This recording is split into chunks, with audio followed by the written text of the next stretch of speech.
शांति।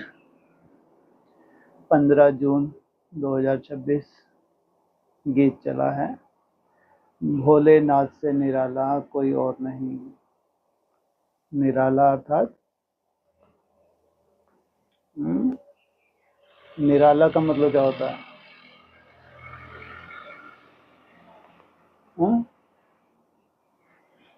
जी, सबसे अलग। कैसा? भोलेनाथ से निराला कोई और नहीं। बहुत वंडरफुल है। कुमार का तुम यकीन ही ना कर सको। सोचो कैसा निराला वंडरफुल पार्ट है। क्या बोला मुरली में? क्या पूछा? प्रश्न क्या पूछा था? शिव बाबा के कितने बच्चे हैं? कोई कहता है ब्रह्मा, और फिर ब्रह्मा तो विष्णु बन जाता है, बाकी रहा। अरे तुम शंकर को क्यों छोड़ देती हो? फिर क्या बोला? शंकर का बहुत वंडरफुल पार्ट है, तुम बच्चे यकीन भी ना कर सको। वो कब जरूरत पड़ी थी? वो क्या था वो पार्ट? क्या वंडरफुल था उसमें? जब सृष्टि का क्या होना था? अंत होना था। तो क्या किया देवताओं ने, असुरों ने मिलके? हाँ, समंदर मंथन किया। किस लिए किया? हाँ, ये सृष्टि अब खत्म होनी है, सबको मृत्यु मिलनी है, 100% मृत्यु है। कौन जानता था? भगवान को मालूम था कि अभी क्या है, ये कलयुग का अंत है, 100% को मृत्यु मिलनी है। और समुद्र मंथन किया ताकि ये सृष्टि बचाई जा सके। किस लिए किया था समुद्र मंथन? सृष्टि को बचाने के लिए। तो जब मंथन हुआ तो सबसे पहले क्या निकला? विष निकला, हलाहल विष निकला। सोचो, सब देवता घबरा गए। केवल मंथन की शुरुआत ही हुई है, निकल के आया विष निकला। अब समस्या हो गई, इस विष का क्या करें? कहाँ से निकला था? समुद्र मंथन से निकला था। मंथन की शुरुआत कब से हुई? हाँ जी, 76। बहुत सुंदर। पहले पहले क्या निकला? अमृत छोड़ विष काहे को खाए। मुरली में बताया परिभाषा। विष अर्थात विकार। अमृत छोड़ विष काहे को खाए, तो वो विष जो पूरी सृष्टि का विनाश करने वाला है। तो ये देवताओं की सबसे बड़ी परीक्षा हो गई कि देवताओं में बड़ा देव कौन है जो इस विष को पचा सके। इसको कहेंगे निरालापन, इसको कहेंगे अद्भुत। अगर निराकारी स्टेज है तो क्या किया? विष का पान किया, लेकिन कहाँ अटका दिया? क्यों? उधर तक क्यों नहीं जाने दिया? हैं जी? क्योंकि उधर में नई सृष्टि है। विष्णु रूप नई सृष्टि कहाँ है? बुद्धि रूपी पेट में है। अगर ये विष वहां तक पहुंच गया तो जो कल सृष्टि का विनाश होने वाला है वो आज ही हो जाएगा। इसलिए कहाँ अटक गया? गले में अटका नहीं, अटका लिया। क्या निकला गले से? विनाश की वाणी गुंजी। क्यों? असुरों का होना है विनाश, और जो उदर में हैं, जो देवताएं हैं, उनकी होनी है स्थापना। कौन सा ईयर, कौन सा सन? मंथन हो चुका 76। फिर प्रैक्टिकल स्वरूप कब कहेंगे कि कब डमरू बजाने की जरूरत पड़ी?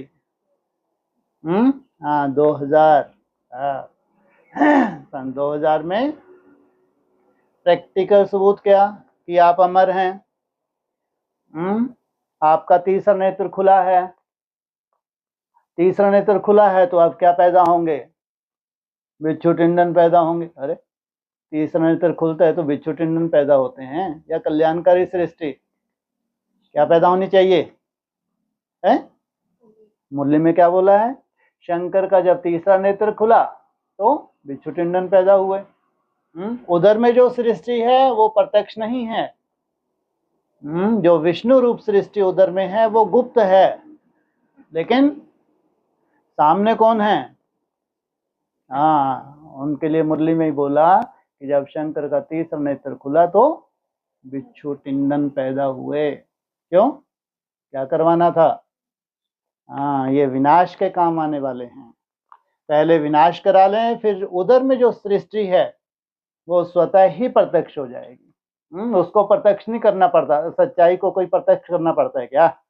सच्चाई से कोई ढिंढोरा पीटना पड़ता है कि हम सच हैं, हम सच हैं, हमको जानो? सोचो कितनी दुर्गति को प्राप्त हैं जितने भी भगवान हैं, कि हमारे पास सत्यता है, हमारे पास है, आओ हमारे पास ज्ञान जल का आधार लिया हुआ है और सत्यता को प्रत्यक्ष कर रहे हैं। तो क्या निरालापन निकला? तो कब? 2000। और जबकि बार बार बोला, जो कंपिल में ऑडियो कैसेट चली हैं वो सतो प्रधान हैं। किनके लिए इशारा था? कि तुम इस डमरू में माल आ जाना। ये डमरू किसके लिए बजाया है? ये विनाश के लिए है। और तुम्हारे लिए क्या है? जो आदि की कैसेट हैं, जो ऑडियो कैसेट हैं, वो सतो प्रधान है। कई बार इशारा दिया। ये तो जो अभी आ रहे हैं और धर्मों की आत्माएं हैं, इनको विस्तार चाहिए। इनको ब्रह्मा के मुख के द्वारा जो चली हुई वाणी है, वो क्या है? ब्रह्मा के मुख के द्वारा जो वाणी चली है उसमें मर्यादा ही मर्यादा है। वो मर्यादा तो बिच्छू टिंडनों को पसंद ही नहीं है। इनके लिए चाहिए विस्तार। क्या चाहिए इनके लिए? तो ज्ञान का विस्तार कर दिया, क्योंकि विस्तार से क्या छुपा हुआ है? विनाश होना है। कब हुआ? 2000। और फिर साथ साथ क्या हुआ 2000? क्या बोला? नई दुनिया की सौगात तुम बच्चों को दी है, आना जाना करते हो ना। ऐसे नहीं विनाश ही विनाश हुआ। अगर आप अमर हैं तो आपकी सृष्टि कैसी होनी चाहिए? भले ही आपने डमरू बजा दिया, कंठ से ऐसी वाणी निकली जिससे सृष्टि का विनाश हो गया, लेकिन असली जो आपके उदर में है, पेट में जो है सृष्टि, वो भी तो दिखनी चाहिए कि आप अविनाशी हैं। बाप अविनाशी है तो रचना कैसी होगी? विनाशी, इम्प्योर होगी। बाप प्योरिटी का सागर और रचना इम्प्योर हो जाए, ये कैसे हो सकता है? तब जाके पर्दे के पीछे क्या किया? नई दुनिया के सौगात तुम बच्चों को दी है, आना जाना करते हो ना। कब? 2004। तो प्रैक्टिकल जिनको सौगात दी है, अब वो भी कहाँ है? गर्भ के अंदर है, प्रैक्टिकल नहीं है। बच्चों को इशारा जरूर दिया। बाप का पार्ट गुप्त है, लेकिन तुम बच्चों को गुप्त नहीं रहना है। व्यक्तवाणी में भी इशारा दिया। बाप का पार्ट और बच्चों का पार्ट। बच्चे मना प्रैक्टिकल। दुनिया भी क्या देखना चाहती है? और जिस कुमारका ने पहचाना नहीं, किस लिए नहीं पहचाना? ये वंडरफुल पार्ट है। उनको प्रैक्टिकल दिखने को चाहिए। क्या चाहिए था उनको? कि प्रैक्टिकल तो दूर दूर तक कहीं दिखना ही नहीं देता। तो इसलिए कुमारका भी क्या बन गई? बुद्धू बन गई।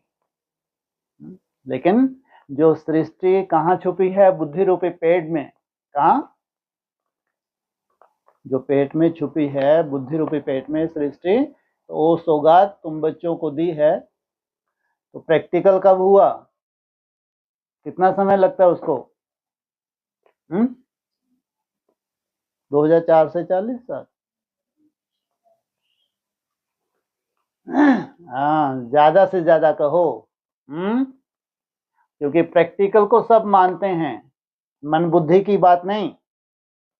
तुम बच्चों को 40 से 50 वर्ष लगते हैं तमो प्रधान से सतो प्रधान बनने के लिए। तुम बच्चों को, बाप का पार्ट नहीं। बच्चे बाप को प्रत्यक्ष करें। बाप ने बच्चों को प्रत्यक्ष किया। जो बच्चों के अंदर सर्कुलेशन हो रहा है, जो प्योरिटी का सर्कुलेशन हो रहा है, जो मन बुद्धि की प्योरिटी है, वो कहाँ से आई? कोई मासी का घर है क्या? किसी ब्रह्मा कुमार कुमारी ने मंथन क्यों नहीं किया? 76 तक किसी ब्रह्मा कुमार कुमारी एक से एक दिग्गज थे, किसी ने मंथन किया, मुरली का सार निकाला, परमात्मा महावाक्य सिद्ध होते हैं? वो तो आज भी भक्ति मार्ग की तरह सुनना सुनाना कर रही हैं। अमृत उनके पास है ही नहीं। जो मुरली में अमृत का रूप है वो किसने दिखाया निकाल के? तो बच्चे अमर भव के वरदानी हैं या मृत्यु वाले हैं? तो निराला पार्ट क्या हुआ? ताकि अपने बच्चे, कैसी पैदाइश है? बिच्छू टिंडन की है क्या? अमर भव के वरदानी है, ये है प्रैक्टिकल। तो भोलेनाथ से निराला, लेकिन भोलानाथ है कौन? शिव बाबा है। इसलिए कहा महाकाल भी मैं ही हूं। कालों का काल जो सबको विनाश देता है, मृत्यु, वो भी मैं ही हूं। मुरली के महावाक्य हैं। तो फिर अब वो बेचारे बिच्छू टिंडन क्या, वो तो बुद्धू बन गए। उनका उद्धार होगा नहीं होगा? हाँ, इस शरीर से नहीं, लेकिन उनकी बुद्धि में बीज बैठा हुआ है। कौन सा? हाँ, अगर डॉक्टर की पढ़ाई यहाँ पढ़ी है तो भविष्य में डॉक्टर बनना है। हाँ, इस शरीर से संभव नहीं। कोई मासी का घर नहीं है, कोई चमत्कार नहीं है, ये प्रैक्टिकल पढ़ाई है। ये जितने भी स्वप्न देख रहे हैं, जितने भी भगवान, ये सब आज नहीं तो कल शरीर छोड़ना है जरूर। इन्होंने अमृतपान पिए किया ही नहीं। अगर आपने जीवन में प्रैक्टिकल धारण किया है उसको कहेंगे अमृत। केवल सुनना सुनाना अमृत नहीं है, लेकिन बीज तो है। जो बाप ने बीज डाला है वो अविनाशी है। तो अगला जन्म लेके क्या होगा? वो जो बीज है वो प्रैक्टिकल कर दिखाएंगे, नहीं कर दिखाएंगे? तो कितना निराला वंडरफुल पार्ट। लेकिन खास वजह भोलेनाथ से निराला, दूसरा फिर ये है असली आत्मा। कौन? ये प्योरिटी की पावर वाली आत्माएं, ये है अभी प्रैक्टिकल। वो भी कितना निराला पार्ट है। सुनती सुनती सो गई या जग रही थी? सो गई तो सुना किन्होंने? तोते ने सुना? अच्छा किन्होंने सुना? अरे कबूतरों ने नहीं बताते है? सुना तो कबूतरों ने। वो कहाँ विष्ठा की उन्होंने? शिवलिंग के ऊपर ही विष्ठा की उन्होंने। तो कैसे ज्ञानी निकले? ये औघड़ ज्ञानी हैं। क्या है ये अगम की औलाद हैं, औघड़ ज्ञानी हैं। सुनाई है पार्वती को। तुम सब पार्वतियां हो, कौन सी पार्वती को सुनाई? किसने सुनी? ये भी वंडरफुल ड्रामा है। जिस पार्वती को वहां सुना रहे थे उसको कहां उतार दिया? इन असुरों का क्या करो? विनाश करो। महाकाल है तो महाकाली भी तो है। ये तो पार्ट है वंडरफुल। अगर महाकाल है तो साथ में कौन चाहिए? महाकाली भी चाहिए। तो पार्वती ने सुनी तो जरूर, लेकिन कहाँ चली गई? निद्रा में चली गई। लेकिन जिस पार्वती को सुनाया, इसलिए कहते हैं जब तुम झुटका खाते हो तो किसकी गोद में चला जाता है? वो धरणी माता, वो असली जो पार्वती है, पार लगाने वाली है, उसको सुनाई। तो कितना निराला वंडरफुल पार्ट है। जैन मुनि तो मानते ही नहीं। नारी चोला है तो ये संभव कैसे है ये निराकार स्टेज में टिक जाए? अरे भगवान आया हुआ है। भगवान स्त्री पुरुष नहीं देखता, किस रूप से देखता है? ये सब आत्माएं हैं। ये तो चोला धारण किया हुआ है। इसलिए पहला पहला ज्ञान तुमको क्या दिया? तुम शरीर नहीं हो, तुम आत्मा हो। और खास स्त्री चोले को दीदी दादियों को क्या प्रैक्टिस कराई? कि तुम आत्मा पुरुष हो।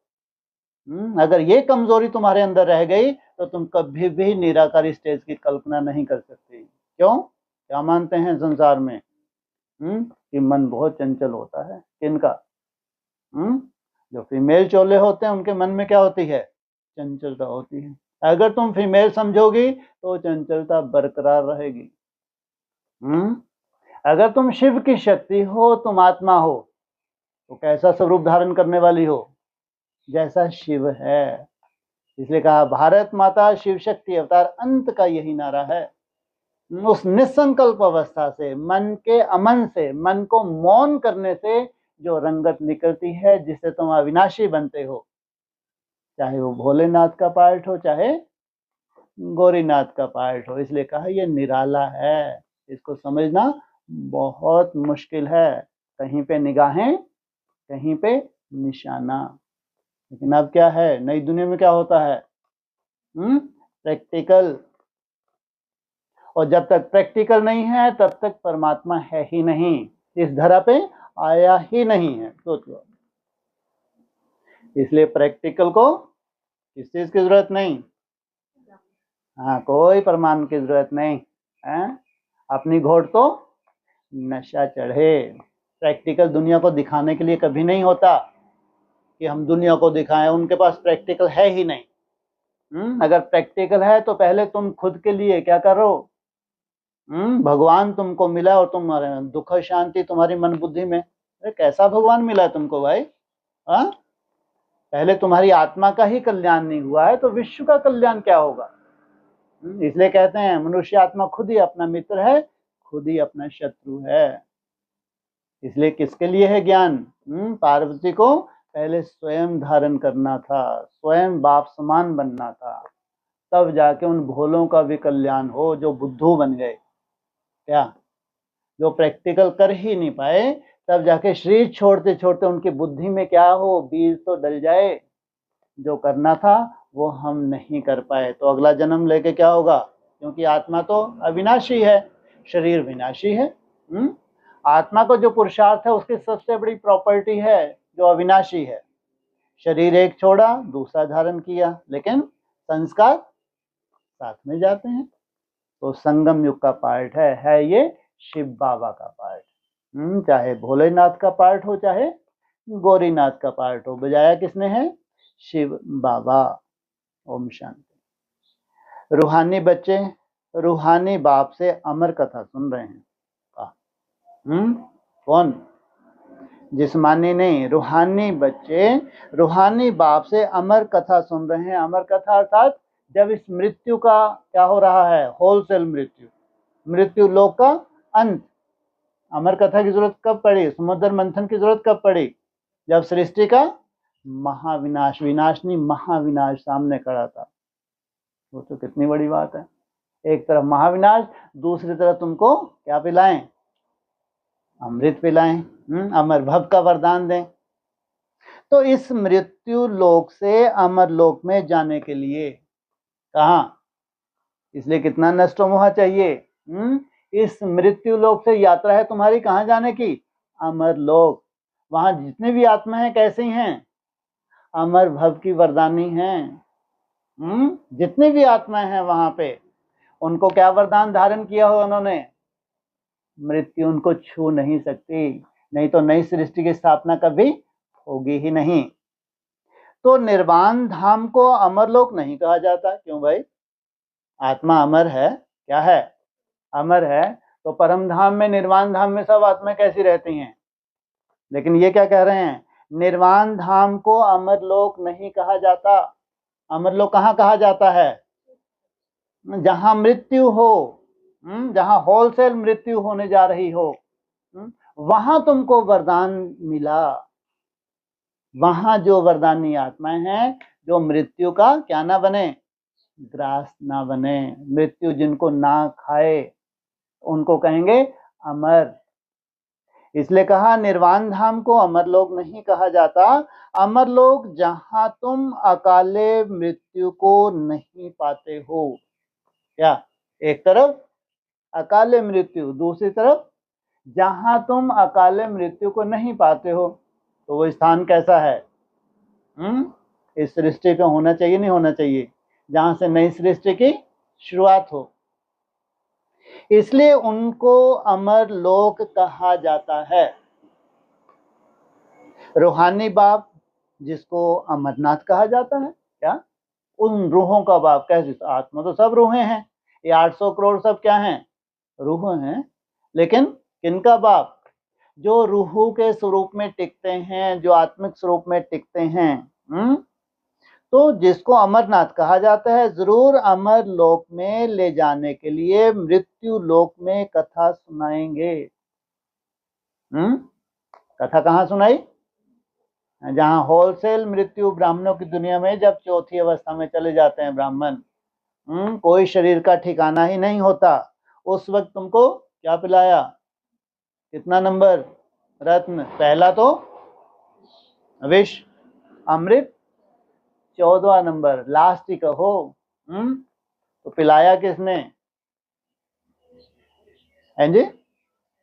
हाँ, विष्णु के कहाँ पिलाया? मोहनी रूप धारण किया। माना कन्या माताओं को ही शोभा देता है क्या? जो ज्ञान अमृत है कौन पिलाती हैं? हाँ, कन्याएं माताएं। तो 3 कथाएं भारत में भी मशहूर हैं, अमर कथा, सत्यनारायण की कथा और तीसरे की कथा। पहले कौन सी? सीधा अमर, इनसे मिलो। पहले तीसरी। हाँ, पहले तुम लोग तीसरा नेत्र तो मिले, अमर ऐसे ही बन जाओगे। हाँ, नहीं तो मृत्यु मृत्यु क्यों होने जा रही है? क्यों? उनके पास क्या नहीं है? तीसरा नेत्र ही नहीं है। उसके बाद फिर क्या हो? तीसरा नेत्र धारण किए तो डायरेक्ट नर से नारायण, नारी से लक्ष्मी, इनको कहेंगे अमर। तो भक्ति मार्ग में तो तीसरी का अर्थ कोई समझते ही नहीं। वो कहते हैं तीसरा नेत्र मिला, भगवान आया है, उन्होंने बताया 5000 वर्ष का चक्कर है, 100 वर्ष का संगम युग है, तो हमको क्या देके गए? तीसरा। जैसे उनकी मृत्यु दुनिया की हो रही है, तुम्हारी भी मृत्यु हो रही। हाँ, तुम थोड़े अच्छे कर्म करके जा रहे हो, लेकिन मृत्यु तो हो रही है। कब कहेंगे? अगर तुम्हारा शरीर ना छूटे, नई सृष्टि की तुम्हारे से शुरुआत हो, तब कहेंगे तुम्हारा तीसरा नेत्र खुला है। तो ज्ञान का तीसरा नेत्र सिवाय ज्ञान सागर अमर बाबा के कोई दे ना सके। बाबा भी तुम्हारा कैसा है? 5000 वर्ष इस धरा पे है, कैसा बाबा मिला है? अमर बाबा तुमको ही मिला है, सबको नहीं मिलता। सबको तो यकीन हो नहीं पाए। ब्रह्मा को तो तुरंत झटकार दें, क्योंकि उनको तो बेचारियों को वैसे ही क्या मिलना है? शरीर छोड़ना है, जाना है, अपने श्रेष्ठ संस्कार लेके वहां जन्म लेना है। इनके लिए तो है ही नहीं अमर बाबा। अमर बाबा है किनके लिए? है एडवांस वालों के लिए है। वो बेचारे लूले लंगड़े तो अगला जन्म लेके क्या करेंगे? अमर बनेंगे? नहीं बनेंगे? बिल्कुल बनेंगे, लेकिन 10% प्योरिटी की पावर है। तो इनको क्या चाहिए? इनको चाहिए प्रैक्टिकल। अगर तुमको अमर बाबा मिला है तो तुम वैसा बन के दिखाओ। कैसा तुम्हारा अमर बाबा? निराकारी, बस हम भी सब निराकारी, ये बोलेंगे वो है। हम भी अमृत विला कर रहे हैं, निराकारी स्टेज में हम रहते हैं, कर्म योगी हैं। लो लगा लो ठप्पे है। हाँ, तुम्हारा अमर बाबा है। अगर तुम निराकारी स्टेज में रहते हो, वो अभोक्ता है, असोचता है, निर्विकल्प समाधि है उसकी, तो प्रैक्टिकल क्या दिखाओगे? अभोक्ता। ना खाता है ना पीता है, तो जीवित रहता है, हट्टा कट्टा रहता है। तो सोचो अब आओ कौन सी मैदान में आती है ब्रह्मा कुमारी? है ये तो प्रैक्टिकल है मैदान। क्या है ये? मुंह के बक्के लगाने वाले नहीं है। इसलिए कहा ये सब मृत्यु है। जितनी भी एडवांस पार्टी क्या है, ये सब मुंह के बक्के लगाए। इनको ये भी नहीं मालूम कि सतो प्रधान अवस्था क्या होती है। इनको शर्म भी नहीं आती दृष्टि देते हुए कि 18 में हम सतो प्रधान बने हैं, अब हमारी ही ड्यूटी है क्योंकि हम सतो प्रधान बने। शर्म नहीं आती कि कम से कम अव्यक्त रिसर्च तो कर लेते कि अव्यक्त स्थिति कैसी होती है, सतो प्रधान अवस्था कैसी होती है। कम से कम थोड़ा सा क्या कर लेते? रिसर्च तो कर लेते। सोचो ये हालत है इस सृष्टि की। तो यह भी झूठी कथाएं सुनाते हैं। मीठे मीठे रूहानी बच्चे अब जान गए हैं कि हमको अब ज्ञान का तीसरा नेत्र मिल रहा है। मिल गया नहीं है क्या? मिल रहा है। जिस तीसरे नेत्र से तीनों कालों, तीनों लोकों को तुम जान चुके हो, तुमको मिल रहा है। और यहाँ क्या कह रहे हैं? तुम जान चुके हो। क्या क्या चुके हो? क्या क्या जानकारी ले चुके हो? ये जो बोल रहे हैं यही बोलो ना। जिस तीसरे नेत्र से तीनों कालों, कौन से 3 काल? जी, आदि मध्य अंत। आदि सृष्टि की आदि जहां से होती है, मध्य काल कैसे? क्या करते हो मध्यकाल में? कौन सा गुल खिलाते हो? अखंड भारत को खंडित। और फिर अंत में भी क्या करते हो? वैसे ही कर्तव्य करोगे ना? नहीं करोगे तो कहेंगे तीनों लोकों का और तीनों कालों को, वो तीन लोग वो ब्रह्मा कुमारी को रटे हुए हैं। कौन कौन से? स्थूल लोक, सूक्ष्म लोक और मूल वतन। अरे जानने से क्या हो रहा है? अव्यक्तवाणी में क्या बोला? तुमको शरीर धारण किए हुए ही सूक्ष्म वतनवासी बनना है, शरीर छोड़ के नहीं। और मूल वतन को तुम कहाँ उतारो? इस धरा पे उतारो। तो तीनों लोकों को तुम जान चुके हो, मूल वतन, सूक्ष्म वतन, स्थूल वतन के आदि मध्य अंत को भी जान चुके हो।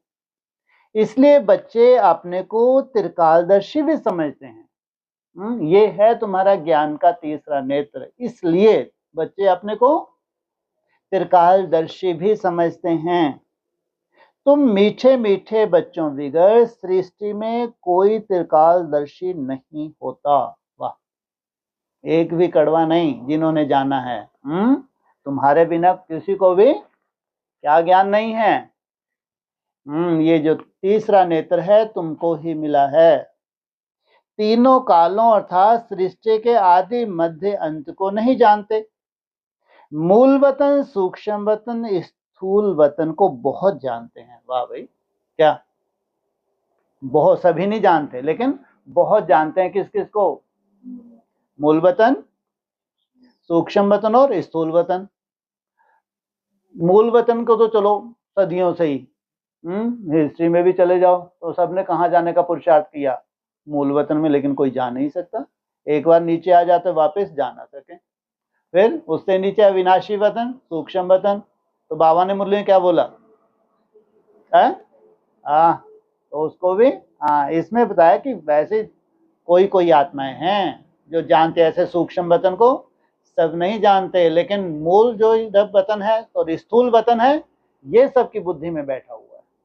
स्थूल वतन से तुमको जाना कहाँ है? तुमको पहचान दी है, केवल नॉलेज के लिए नहीं। किस लिए पहचान मिली है? तुमको बनना है क्या? त्रिलोकीनाथ। तीनों लोकों का नाथ। जानकारी होती किस लिए है? ज्ञान किस लिए होता है? धारण करने के लिए, सुनने सुनाने के लिए नहीं। तो मूल वतन, सूक्ष्म वतन, स्थूल वतन को बहुत जानते हैं। तो अभी जितने भी ब्रह्मा कुमार कुमारी हैं बहुत जानते हैं, नहीं जानते? परंतु तीनों कालों के आदि मध्य अंत को कोई नहीं जानते। 8, 12, 21, 42, लेकिन हकीकत कोई भी नहीं जानते। अब मीठे मीठे रूहानी बच्चे रूहानी बाप से सुन रहे हैं। हम उनके बच्चे बने हैं। हम भगवान ईश्वर प्रभु नहीं कहते, हम क्या कहते हैं? बाबा। हम उनके बच्चे बने हैं। एक ही बार तुम रूहानी बच्चों को रूहानी बाप मिला है। 5000 वर्ष में एक ही बार। किस लिए मिला है? तुमको आप समान बनाने के लिए रूहों को पढ़ाते हैं। और सब देह अभिमानी होने के कारण कहते हैं मैं यह पढ़ता हूं, मैं यह करता हूं। देह अभिमान आ जाता है। अब भी इस संगम पर रूहानी बाप आकर रूहानी बच्चों को कहते हैं तुम अच्छी रीति पढ़ो। इस संगम पर आकर वो संगम कितना बड़ा है? बड़े से बड़ा संगम ये कितने वर्ष का है? 100 वर्ष का। उसमें भी इस संगम पर क्या कहा? अभी इस संगम पर रूहानी बाप आकर रूहानी बच्चों को कहते हैं तुम अच्छी रीति पढ़ो। तो ये संगम में भी, संगम में कितने वर्ष का अंतराल पीरियड? 10 वर्ष। कब से कहां? 24 से 34। तुम अच्छी रीति पढ़ो। बाप से हर एक बच्चा वर्षा लेने का हकदार है। बाप है तो तुम सब उसके बच्चे हो। ऐसा नहीं थोड़े सौ के लिए आया, हमारे लिए नहीं आया। अगर तुमने अपना बाप माना है तो उसमें क्या है? नोंद, वर्षे की नोंद है। लौकिक संबंध में सिर्फ बच्चा वर्षे का हकदार बनता है। इस पारलौकिक संबंध में सभी बच्चों और रूहों को वर्षा मिलता है। यहाँ बच्चा हो या बच्ची हो, सभी क्या हैं? रूहें हैं और हकदार हैं बाप से वर्षा पाने के। अमरनाथ की कथा भी सुनाते हैं कहते हैं पार्वती को पहाड़ी पर कंदराओं में जाकर कथा सुनाई। कहाँ? पहाड़ी अर्थात ऊंची स्टेज, कंदराएं अर्थात एकदम एकांतवास। यह तो रॉन्ग है ना, तो उन्होंने क्या कर दिया, स्थूल दिखा दिया रूप। अब तुम बच्चे जानते हो झूठ क्या है, सच क्या है। पार्वती को कब ये कथा सुनाई थी, कैसे वो पार लगाई, कैसे उसने पहले स्वयं को पार लगाएगी, दूसरों को पार लगाएगी। जिसने स्वयं का ही कल्याण नहीं किया वो दूसरों का क्या कल्याण करेंगे। सच तो जरूर सच्चा बाबा ही सुनाएंगे। बाप एक ही बार सच सुनाए सच खंड का मालिक बनाते हैं। एक तरफ झूठ खंड, दूसरी तरफ दोनों कहाँ होने चाहिए, इस सृष्टि पे। तुम जानते हो इस झूठ खंड को आग लगनी है। यह जो कुछ देखने में आते हैं यह नहीं रहेगा। क्या? इन आंखों से जो कुछ भी दिख रहा है ये नहीं रहेगा, और नई दुनिया में सब कुछ नया होगा। बाकी समय बाकी थोड़ा है। यह शिव बाबा का ज्ञान यज्ञ है। जैसे लौकिक संबंध में भी बाप यज्ञ रचते हैं, कोई रुद्र यज्ञ रचते हैं, कोई गीता यज्ञ, कोई रामायण यज्ञ रचते हैं। यह है शिव बाबा का रुद्र ज्ञान यज्ञ। यह अंतिम यज्ञ है। क्या? किसका है ये? शिव बाबा का ये अंतिम यज्ञ है। तुम जानते हो हम अमरपुरी में अब जा रहे हैं। अब इसलिए अक्सर मुरली में कहते थे कर्मातीत अवस्था कब होगी? अंत में, इसलिए अंतिम समय है। तुम जानते हो हम अमरपुरी में अब जा रहे हैं। बाकी थोड़े मिनट का अब रास्ता है, घंटों का नहीं। क्या? थोड़े मिनट का अब रास्ता है। कितने हैं ये थोड़े मिनट? हाँ जी, 2-3 मिनट। ऐसे जो सुई दिखाई है कौन सी? सृष्टि चक्र की, उसमें भी कितने दिखाए हैं? 2-3 मिनट। शिव बाबा के 1 सेकंड कितना बड़ा है। मुरली में क्या बोलते हैं? 1 सेकंड भी कितना बड़ा है। नहीं तो सेकंड ही होता है, लेकिन ये बोलने की क्या जरूरत पड़ी भाई? तो जरूर शिव बाबा का सेकंड और ये मृत्यु लोक सेकंड, अंतर है नहीं अंतर। तो शिव बाबा क्या कहते हैं, मैं कल आया था आज फिर आया हूं। तो 5000 वर्ष माना 24 घंटे। तो उस 24 घंटे के हिसाब से 1 सेकंड शिव बाबा का लगभग 21 दिन का। तो उसको 60 गुना कर दो, कितना हो गया? 1200, लगभग 50 दिन। ये हो गया 1 मिनट। तो 2-3 मिनट में खेल समाप्त। तो कहाँ खत्म हो जाएंगे 2-3 मिनट? 2034। हाँ, तो बाकी थोड़े मिनट का रास्ता है। कोई भी मनुष्यों को यह पता नहीं है, ये मिनट का जो रहस्य है कि अंतिम समय में कैसे ये मिनट बेहद के होते हैं, कोई पता नहीं। उठो। वह तो कह देते हैं मृत्यु लोक से अमर लोक में जाने के लिए 40,000 वर्ष पड़े हैं, 8 गुना। क्या? कहां तक जाने के लिए? मृत्यु लोक से अमर लोक जाने के लिए कहाँ 5,000 वर्ष और कहाँ 40,000 वर्ष। तो कितना गुना हो गया? 8 गुना। और इसकी भी शूटिंग कहाँ होती है? संगम युग पे होती है। तो अमरलोक सतयुग को कहा जाता है। तुम बच्चों को अभी बाबा सन्मुख बैठ अमर कथा, तीसरी की कथा, सत्यनारायण की कथा सुना रहे हैं। भक्ति मार्ग में क्या क्या होता है वह तो देखा। भक्ति मार्ग का कितना विस्तार है।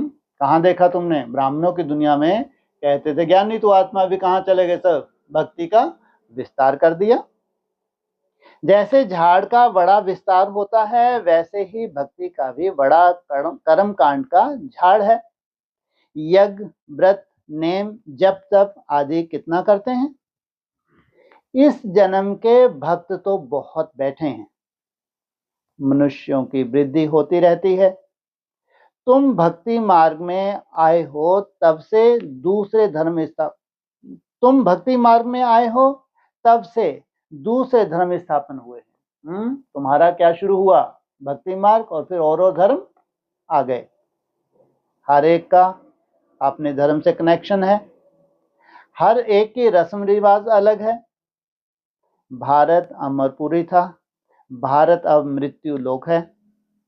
तुम आदि सनातन देवी देवता धर्म वाले थे, परंतु अब पतित होने के कारण तुम अपने को देवता कहला नहीं सकते। पूजा कर सकते हो, देवताओं को भगवान कह सकते हो, लेकिन खुद अपने को नहीं कहला सकते। यह तुमको भूल गया है कि हम सो देवता थे। जैसे कहते हैं क्राइस्ट ने हमारा धर्म स्थापन किया तो हमारे क्रिश्चियन चले आए हैं। ऐसे नहीं कि यूरोपियन धर्म के हैं। वैसे तुम हिंदुस्तान में रहने वाले अथवा भारत में रहने वाले देवी देवता धर्म के हो। भारत अविनाशी खंड है। तुम कहाँ के रहने वाले हो? भारतवर्ष के। परंतु अपने को देवता कहला नहीं सकते। देवता कब कहलाओगे? हाँ, जब तुम्हारे ये पांचों तत्व कैसे हो जाएं, सतो प्रधान, इनकी भी पूजा हो। समझते हो? हम तो नीच, पापी, कंगाल, विकारी हैं। भक्ति मार्ग में मनुष्य दुखी होते हैं तो बाप को ही पुकारते हैं। यह सिर्फ तुम बच्चे ही जानते हो कि जिस बाप को पुकारते आए हैं वह हमको बेहद का वर्षा देने के लिए अमर कथा सुना रहे हैं। वर्षा भी कैसा दे रहे हैं? हद का वर्षा क्या है? सोने के महल होंगे, बड़े बड़े विमान होंगे। इसको है माया मच्छंदर का खेल। बाप कैसा वर्षा देने आए हैं? बेहद का। कौन सी प्रॉपर्टी? हाँ, शांति का सागर है, सुख का सागर है, आनंद का सागर है, पवित्रता का सागर। ये है उनकी बड़ी से बड़ी प्रॉपर्टी। कब तक चलती है? हाँ, जन्म जन्मांतर के लिए तुमको देते हैं। हम अमरपुरी के मालिक बनने वाले हैं। अमरपुरी को स्वर्ग कहा जाता है। वहां जितने भी हैं वो प्रैक्टिकल स्वराज अधिकारी हैं। तुम कहेंगे हम स्वर्गवासी बनने के लिए पुरुषार्थ कर रहे हैं। कलयुग में मनुष्य मरते हैं तो कहते हैं स्वर्गवासी हुआ। अब उसने कोई स्वर्ग में जाने के लिए पुरुषार्थ थोड़े ही किया है। यादगार कहाँ का है? संगम युग का है। तुम तो पुरुषार्थ कर रहे हो अमरपुरी बैकुंठ में जाने के लिए। कितना सुंदर अंडरलाइन है। क्या करना चाहिए? अंडरलाइन। तुम पुरुषार्थ कर रहे हो अमरपुरी बैकुंठ में जाने के लिए, और जिनको मालूम ही नहीं वो तो पुरुषार्थ ही नहीं कर रहे। कितना भी कठिन है लेकिन तुम पुरुषार्थ कर रहे हो। जो पुरुषार्थ कर रहे हैं वो जाएंगे नहीं जाएंगे? पुरुषार्थ कराने वाला कौन? अमर बाबा। अमर बाबा। कितनी आयु उसकी? 5000 वर्ष। जिसको अमरनाथ भी कहा जाता है। इस यज्ञ को पाठशाला भी कहा जाता है। दूसरे कोई पाठशाला को यज्ञ नहीं कहा जाता। ये यज्ञ भी है तो पाठशाला भी है। यज्ञ अलग रचे जाते हैं जिसमें ब्राह्मण लोग बैठ मंत्र पढ़ते हैं। बाप कहते हैं यह तुम्हारा कॉलेज भी है, यज्ञ भी है, दोनों इकट्ठे हैं। पढ़ाई कितने समय होती है? अब चलो सुबह हद में है 1 घंटा ज्यादा है, और आहुति है तुम दिन भर देते हो। तो ये यज्ञ भी है तो ये कॉलेज भी है। अब वो पढ़ाई की बात करें फिर सब मूंझने बैठ जाते हैं। तो सार निकलाएगा नहीं निकलाएगा? कितने वर्ष में? 40 से 44 वर्ष वो पढ़ाई चलती है। 20-22 वर्ष। और ये डबल कितना बोला है? 40 से 44 वर्ष। तुम जानते हो इस ज्ञान यज्ञ से विनाश ज्वाला प्रज्वलित हुई। कितना सुंदर है। क्या है? अजीब है ये भी यज्ञ कुंड। क्या कहा?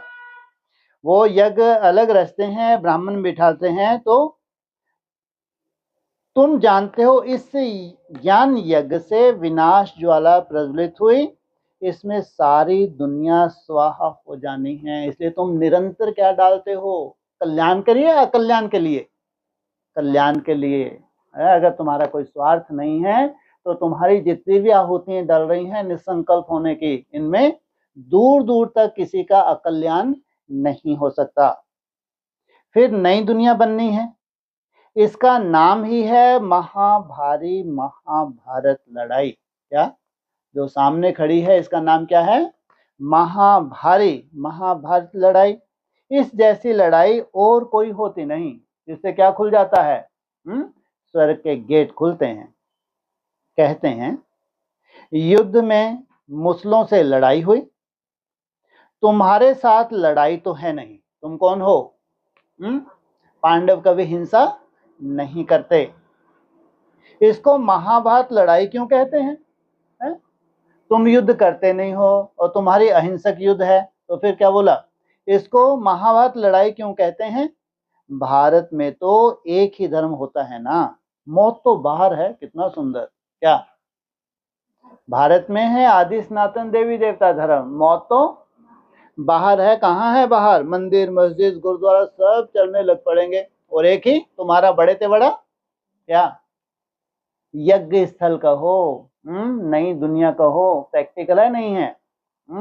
तो मौत तो बाहर है, यहाँ लड़ाई की तो कोई बात ही नहीं है। थोड़ा बहुत चूचा सोचो, यहाँ तो अगर छोटा बड़ा चूचा भी है तो भी क्या करते हैं? अपने क्या करने बैठ जाते हैं? कचहरी करने बैठ जाते हैं। इसलिए क्या बोला? यहाँ लड़ाई की तो कोई बात ही नहीं है। बाप समझाते हैं तुम्हारे लिए नई दुनिया चाहिए तो जरूर पुरानी दुनिया का विनाश होगा तुम्हारे लिए। कितने लाडले बच्चे हो। क्या तुम्हारे लिए नई दुनिया चाहिए तो पुरानी का जरूर विनाश होगा। पुरानी का पूरी का विनाश होगा या क्या होगा?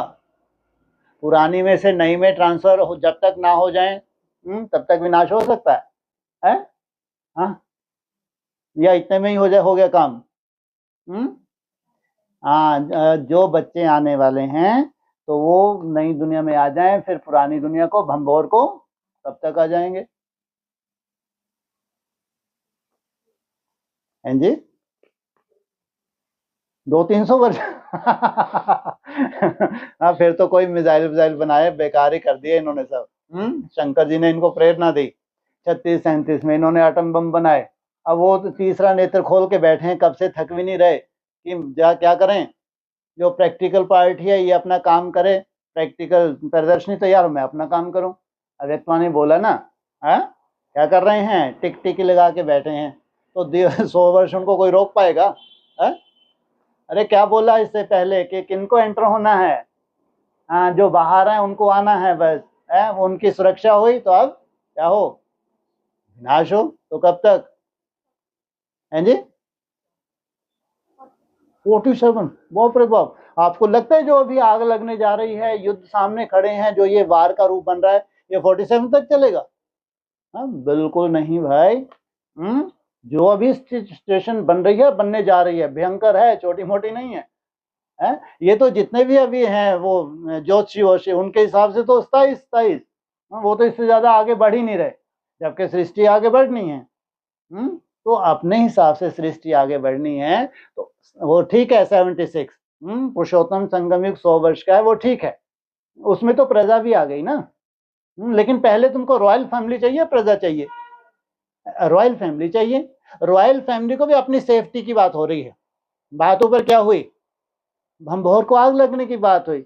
इसका मतलब ये नहीं है कि रॉयल तैयार होने की बात नहीं है, माना उनकी सुरक्षा हो जाए, उनकी एंट्रेंस हो जाए, अब बाहर की दुनिया विनाश हो जाए। हाँ, हैं जी? हाँ, अब ठीक, ये उत्तर है सही। अरे जो अपना कुल है, जो भी सूर्यवंशी है, इधर उधर भटक गए, उनको तो आने दो। है? तो 34 तक क्या हो जाए? सबके एंट्रेंस हो जाए और फिर बाहर की दुनिया। तुम्हारे लिए नई दुनिया तो जरूर चाहिए, पुरानी दुनिया का विनाश होगा। तुम बच्चों की बुद्धि में विराट रूप का भी सारा ज्ञान है। विराट रूप सारा ज्ञान है। कैसा है विराट स्वरूप? किन किन को खा रहा है? हैं? असुरों को खा रहा है? हाँ, इसके मुख में कौन जा रहे हैं? अरे विराट स्वरूप का चित्र नहीं देखा कभी? देखा है ना? तो क्या है उसमें? सबको ही खाए जा रहा है, छोड़ रहा है किन्हीं को? सबको ही निपटा रहा है। कितनों को सुरक्षा प्रदान की हुई है? 16,000 को। 16,000 को जब सुरक्षित कर देते हैं, उसके बाद ऐसा नहीं कि खाने वाली कोई स्थूल बात है क्या कि चबा जाएंगे, ऐसे बोल दिया मेरी दाढ़ों के नीचे ये क्या है बड़े बड़े, हाँ ये जो चबाए जाने वाले हैं, ये जो एटम बम वगैरह फूटेंगे, कोई स्थूल रूप तो है नहीं। लेकिन जब 16,000 ये है विराट स्वरूप, 16,000 की सुरक्षा माना इंद्रियों का कितना बड़ा स्वरूप, 16,000 की जब सुरक्षा हो जाए तो समझो ये है विराट स्वरूप। तुम बच्चों की बुद्धि में विराट रूप का भी सारा ज्ञान है। यह भी समझते हो कि जो कल पहले आए थे वही आएंगे देवता बनने के लिए। बुद्धि का काम है। हम जितने ब्राह्मण बने हैं अब फिर देवता बनेंगे। कैसे ठप्पा लगा रहे हैं? हम जितने ब्राह्मण बने हैं, हमारी बुद्धि में ये सूक्ष्म ज्ञान बैठा है, तो हम क्या बनेंगे? प्रैक्टिकल देवता बनेंगे। प्रजापिता ब्रह्मा भी गाया हुआ है, परम पिता परमात्मा ब्रह्मा द्वारा मनुष्य सृष्टि रचते हैं, इसलिए ब्रह्मा को प्रजापिता कहते हैं। परंतु कैसे, कब रचते हैं, कोई भी नहीं जानते।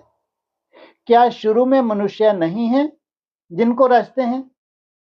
बुलाते ही हैं पतित पावन आओ।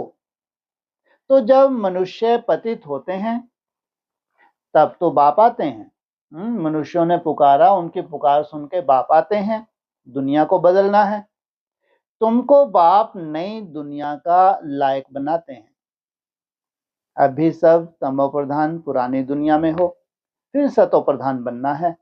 बाप ने समझाया है हर एक मनुष्य मात्र को हर चीज को सतो रजो तमो में आना ही है। हर मनुष्य मात्र को हर चीज को 4 अवस्थाओं से गुजरना है। 4 अवस्थाओं से गुजरने के बाद फिर कौन सी स्टेज है जी? सतो प्रधान। हाँ जी हाँ। तो दुनिया नई से पुरानी जरूर होती है, कपड़ा भी नया पहनते हैं तो फिर पुराना होता है। तुमको ज्ञान मिला है, सच्ची सत्य नारायण की कथा अब भी तुम सुन रहे हो। डायरेक्ट नर से नारायण, नारी से लक्ष्मी बनने के लिए। गीता है सर्व शास्त्र में शिरोमणि, बाकी हैं उनके बाल बच्चे। जैसे ब्रह्मा की वंशावली वैसे गीता है मुख्य। ऊंच से ऊंच माँ बाप, बाकी हैं बच्चे। अभी माँ बाप से वर्षा मिल सकता है, बाकी कितने भी शास्त्र पढ़ें कुछ भी करें वर्षा मिल ना सके। बाप कौन? शिव बाबा। माँ कौन? गीता माता। तो करके जो शास्त्र पढ़ते हैं उनकी बहुत कमाई होती है। वह तो हो गया अल्पकाल के लिए। यहां तुम बच्चे सुनते हो तो कितनी कमाई करते हो 21 जन्म के लिए, विचार करो। वह एक सुनाएंगे, सब उनको पैसे देंगे। यहां बाप तुम बच्चों को सुनाते हैं, 21 जन्म के लिए कितने साहूकार बनते हो। वहां सुनाने वाले की जेब भरती है। भक्ति आदि करना प्रवृत्ति मार्ग वालों का काम है। तुम हो प्रवृत्ति मार्ग वाले, तुम जानते हो स्वर्ग लोक में हम पूज्य थे, नहीं तो 84 जन्मों का हिसाब कहां से आए। यह है रूहानी ज्ञान, जो सुप्रीम रूह ज्ञान सागर से मिलता है। पतित पावन बाप ही सबके सदगति दाता हैं। हम बच्चों को अमर कथा सुना रहे हैं। ये कितना नशा होना चाहिए, वो भी कैसे समय पे, एकदम लास्ट समय में हमको अमर कथा सुना रहे हैं। जन्म जन्मांतर झूठी कथा सुनते आए हो, अब सच्ची कथा सुनकर तुम 16 कला संपूर्ण बनते हो। चंद्रमा को 16 कला संपूर्ण कहा जाता है, सूर्य के लिए नहीं कहेंगे। क्या चंद्रमा के लिए क्या कहते हैं? 16 कला संपूर्ण। सूर्य के लिए नहीं कहेंगे, सूर्य के लिए क्या कहेंगे? कलातीत। तो सूर्य के लिए क्या कहेंगे? भगवान भगवती। और जो बच्चे आते हैं वो 16 कला संपूर्ण। तुम जानते हो हम आत्माएं विश्व में सर्वगुण संपन्न 16 कला संपूर्ण बनेंगे। ब्रह्मा बाबू को क्या नशा था? खूंटी पे क्या दिखता था? अपना वस्त्र दिखता था। क्या बनूंगा? कृष्ण के रूप में जन्म लूंगा, 16 कला संपूर्ण बनूंगा। फिर आधा कल्प के बाद उन्होंने खाद पड़ जाती है। कहाँ चले जाते हैं? वाम मार्ग में, लेकिन तने में ही जाते हैं।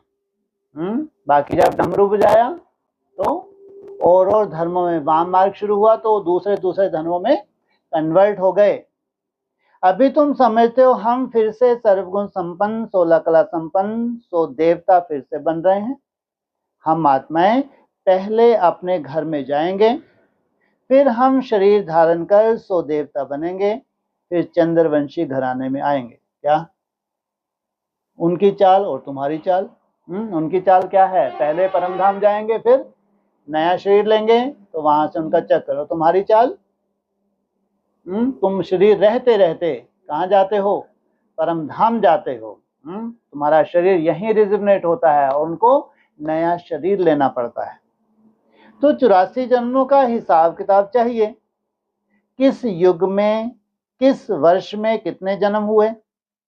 बाप ने 84 जन्मों की सच्ची सच्ची कथा अब सुनाई है। क्या?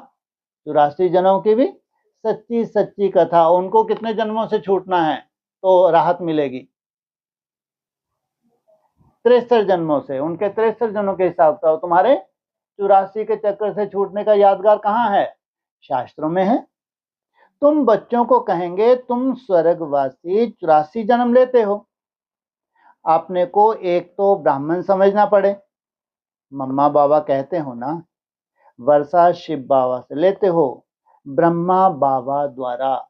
क्या? ब्रह्मा बाबा द्वारा।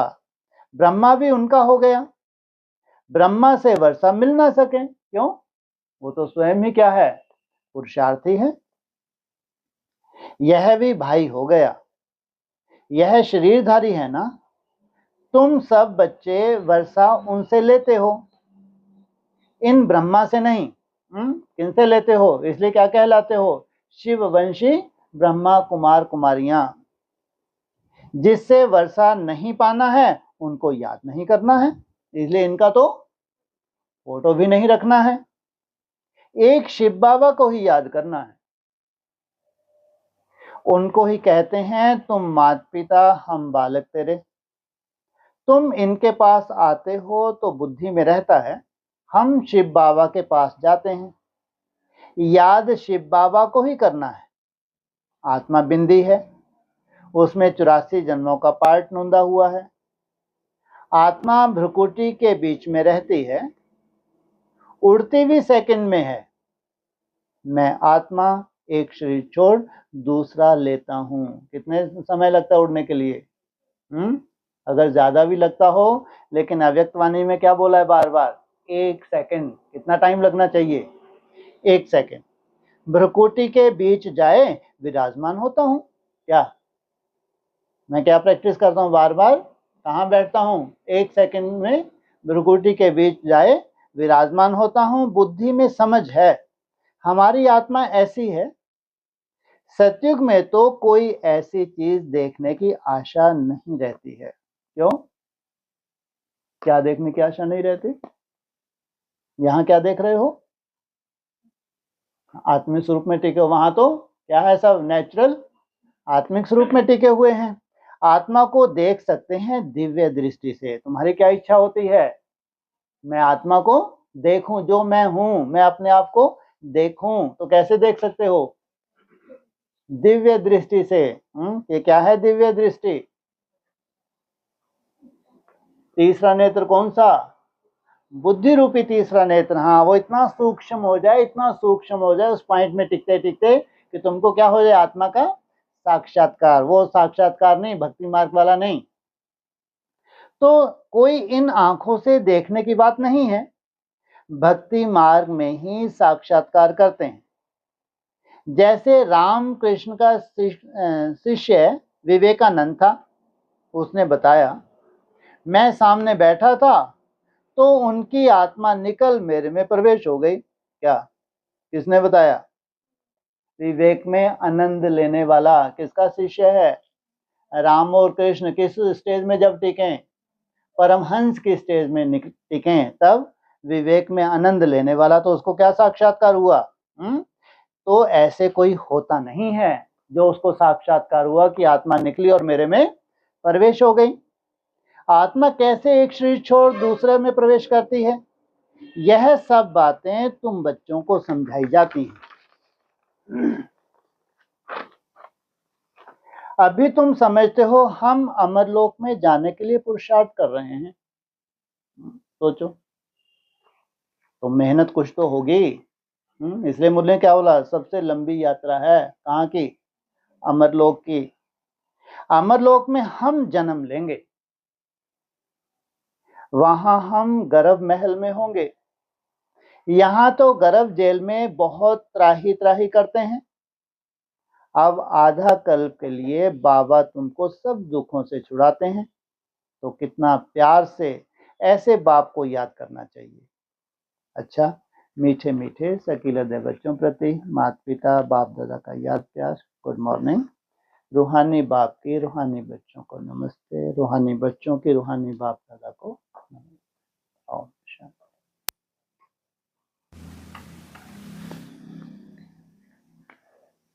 ये बोला जो अमरलोक में हम जन्म लेंगे, जाना है या जन्म? अमरलोक में हम जन्म लेंगे। अभी क्या है? अमरलोक कल्पना। अभी क्या है? अमरलोक हमारे लिए कल्पना है, लेकिन जन्म लेना माना अभी क्या कर रहे हो? अपने लिए क्या तैयार कर रहे हो? गर्भ महल। वहां मेडिटेशन ध्यान कैसा होता है जब गर्भ महल में बैठते हैं? दुखदाई है सुखदाई है? और गर्भ जेल में दुखदाई है। कब इस जेल से हम बाहर निकलें? तो महल की शुरुआत कहाँ से होती है? कहते हैं त्रेता युग की सीढ़ी पे रखते हैं तो महल की शुरुआत हो जाती है। वहां से फिर और ऊपर जाते हो सतो प्रधान अवस्था में, तो उसके बाद तुम कहाँ पहुंच जाते हो? फिर उन्होंने बोला 84 के ऊपर तो कोई जा भी ना सके। 84 के ऊपर क्या है? कौन से लोक में जाना है तुमको? अमर लोक। तो वहां तुम्हारा जैसे कि जन्म हो गया। हाँ जी। ये महाभारत लड़ाई भारत के लिए लड़ी जाती है। हाँ जी। फिर बोला मौत तो बाहर है।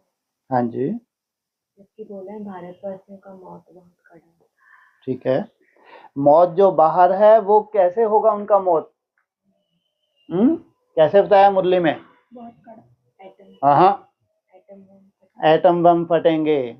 जो बाहर मौत होगा उनके लिए पूरा ये सामान तैयार किया है, तो वो बाद में उनको ज्यादा दुख नहीं देखना है। उनके लिए ऐसी गैस निकलेगी और खल्लास, उनको ज्यादा दुख नहीं है। ज्यादा मृत्यु दुखदाई किनकी है? भारतवासियों की। इसलिए भारत में बताया सिविल वार ये कठिन है, लेकिन बाहर वालों का मृत्यु सहज है। लेकिन बाहर वालों का नंबर कब लगता है? जब भारत में स्वर्ग की स्थापना हो जाए। लेकिन स्वर्ग की स्थापना के लिए क्या कंडीशन बताई है मुरली में? महाभारी महाभारत ग्रह युद्ध। तो ये भारत में विनाश का आधार सिविल वार, लेकिन दुनिया में जितने भी ये तैयारी हुई है, क्योंकि जहां पे एटम बम फूटेंगे वहां तो लंबे समय तक कुछ पैदा ही नहीं होगा, और भारत अविनाशी भूमि है। तो भारत में अगर ऐसे बम फिक गए तो ये अविनाशी भूमि कैसे हो सकती है? तो वो विनाश कहाँ होगा? बाहर। हाँ जी। 4 तारीख को कहा था कि तुम स्वर्ग में जाने लायक बन जाएंगे, फिर विनाश शुरू होगा। तुम स्वर्ग में जाने लायक बन गए, फिर विनाश शुरू होगा। कब से शुरू हुआ विनाश? शुरू ही नहीं हुआ।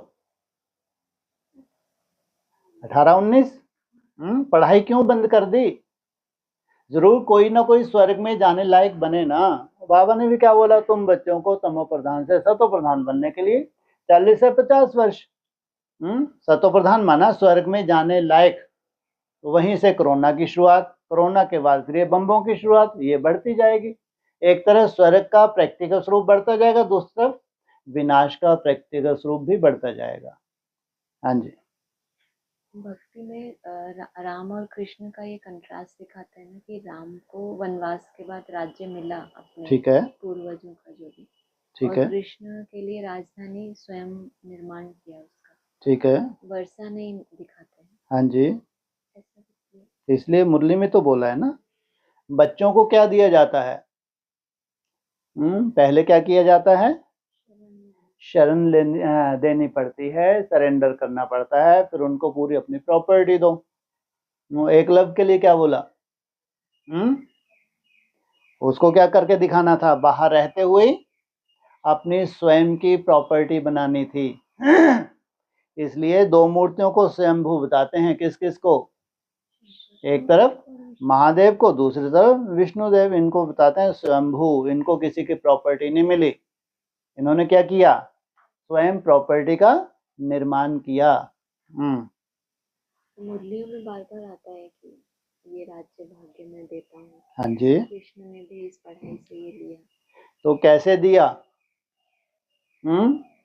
कैसे दिया?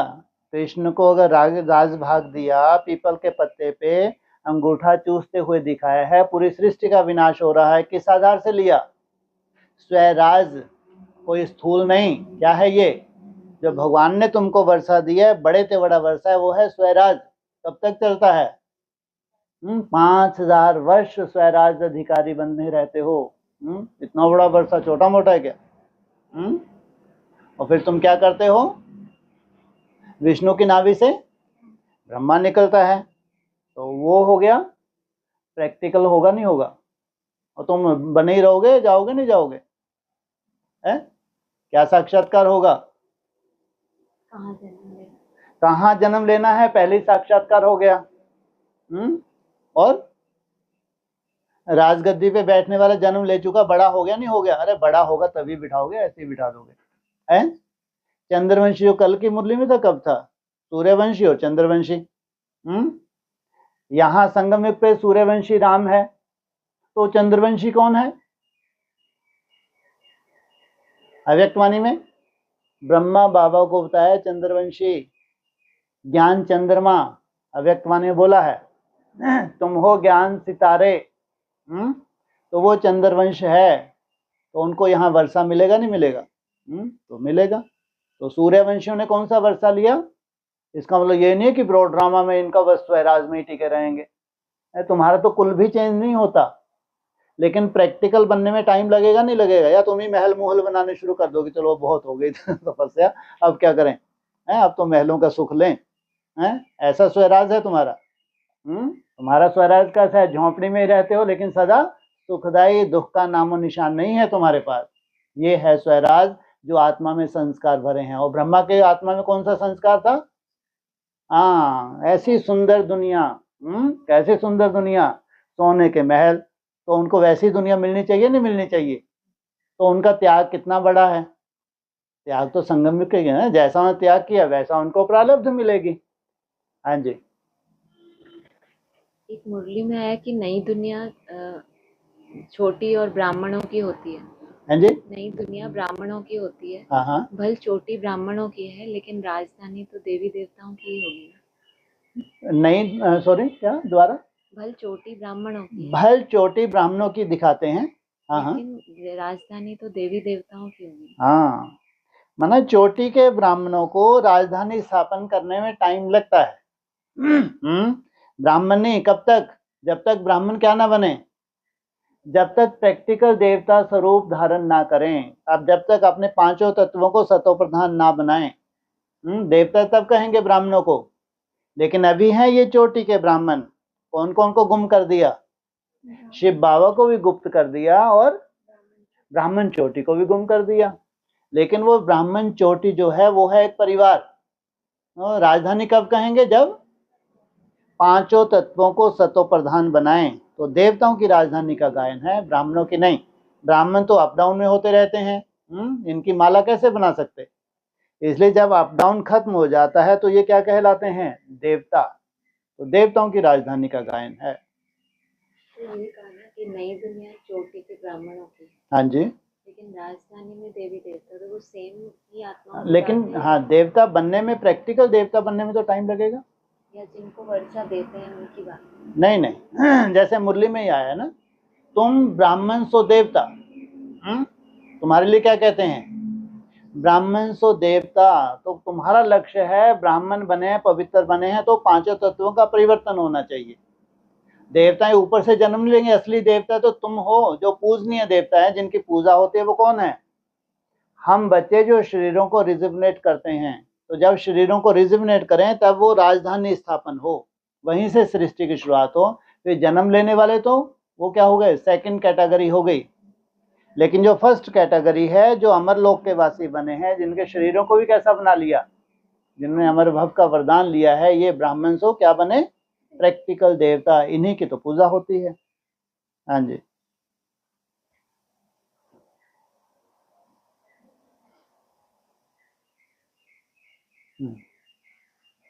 ये 27:466 का एक पॉइंट है। हाँ जी। अगर कृष्ण होवे, हम्म कृष्ण की अगर ग्लानि होती, हम्म ये भगाता है। हम्म अगर कृष्ण भले भगाए भी, हम्म तो और ही सब घर बार छोड़ करके कृष्ण के पास आ जावे। हम्म वो सभी आ जावे अगर कृष्ण होवे तो, पर वो तो है नहीं। हाँ जी। तो गाली कृष्ण तो नहीं खा सकते।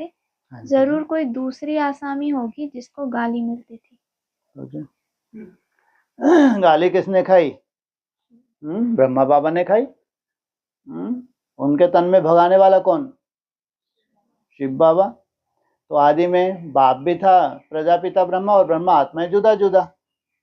तो गाली किसने खाई? कोई दूसरा होगा। तो वो गाली क्यों नहीं खाता? कितना अच्छा है ना। तुम राजा ही लो तो गाली खाओ, हमको ना राजा ही है ना गाली चाहिए। कितने कमजोर हैं देवताएं, सोचो कितना गलानी से डरते हैं, बाप रे बाप। वो शिव बाबा भी कम नहीं पड़ता। क्या बोलते थे? रात को ही क्या कर देता हूं मैं जब अटैक होना होता है। मानो उधर मालूम है शिव के अटैक होने वाला है, तो इसके साथ क्या करूंगा मैं? मुरली में क्या बोला? इनको भगा लेता हूं। तो गाली बेचारा कौन खाता रहा? कृष्ण गाली खाता रहा। कि गोपियों को भगाया, मक्खन चुराया, है शिव बाबा की कथा। लेकिन उन्होंने कृष्ण का नाम डाल दिया। इसे बोला प्रजापिता ब्रह्मा और ब्रह्मा आत्माएं जुदा जुदा। एक है बाप, दूसरा है बच्चा। तो वो जिसने गाली इतनी नहीं खाई होगी, नहीं तो फेमस होता, लेकिन ज्यादा किसने खाई? ब्रह्मा बाबा ने। हाँ जी। कृष्ण को गाली नहीं दे सकते तो और ने खाई। तो उन्होंने, शिव बाबा ने गाली बेचारे किसने खा ली? सतयुग में क्या बनने वाले हैं? पॉइंट यही बोला ना, दोबारा बोलो। कृष्ण की अगर ग्लानि होती, हाँ। ये भगाता है। अगर कृष्ण भले भगाए भी, तो और ही सब घर बार छोड़ करके कृष्ण के पास आ जावे। ठीक है। वो सभी आ जावे अगर कृष्ण होवे तो। हाँ। पर वो नहीं है ना। हाँ। तो गाली कृष्ण तो नहीं खा सकते। ठीक है। जरूर कोई दूसरी आसामी होगी जिसको गाली मिलती थी। दूसरी आसामी होगी जिसको गाली मिलती होगी। लेकिन प्रैक्टिकल में गाली तो खाई ना वहां पे। प्रैक्टिकल गलानी हुई ना हुई? नहीं हुई। किसकी हुई? ब्रह्मा बाबा की हुई। और उसका तो चित्र भी नहीं रखने दिया। हद हो गई ना ये तो। इसका तो क्या नहीं चाहिए, ऐसे ऐसे नजरवट्टू जैसा, है ना। अरे नजरवट्टू का भी चित्र रख लेते हैं, कहते इसका तो चित्र ही नहीं रखना है। हाँ, और सत्यु के कृष्ण की तो गलानी होती नहीं है। तो किसने भगाया? अरे भगाया किसने? शिव बाबा ने। उन्होंने कृष्ण का नाम डाल दिया, लेकिन भगाया किसने? शिव बाबा ने भगाया। तो बाबा ने यह भी बोल दिया कि प्रजापिता ने भगाया है। उन्होंने क्या, किसका नाम डाल दिया? कृष्ण का नाम डाल दिया। तो सतयुग में तो नहीं भगाएंगे ना, तो भगाना करना कहाँ हुआ? तो यहाँ उन्होंने बोला कि किसी और का भी इशारा दिया गाली के लिए। लेकिन ब्रह्मा कुमारी जो विराट स्वरूप है, उसका तो कोई जिक्र ही नहीं है। जो विराट स्वरूप है, अभी क्या है ये विराट? जितने भी लाखों ब्रह्मा कुमार कुमारी हैं, तो उसमें तो गाली दूसरा खाने वाले का कोई जिक्र ही नहीं है। तो फ्रंट पे किसने गलानी वगैरह जो भी हुई, तो फ्रंट में कौन था? जब वो घासलेट डाल रहे थे, जब वो सब कुछ आग वाग लगा रहे थे, तो वहां थे ना।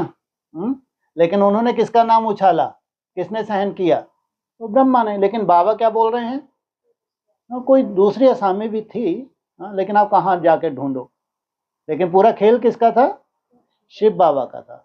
हाँ जी 29/4/66। हाँ जी वो हर एक स्त्री मरे तो भी वो कहेगी मैं दूसरा चोला लेती हूँ। अभी दूसरा चोला मेल का लेगी या फीमेल का लेगी वो भी उनको साक्षात्कार हो जाता है। वाह।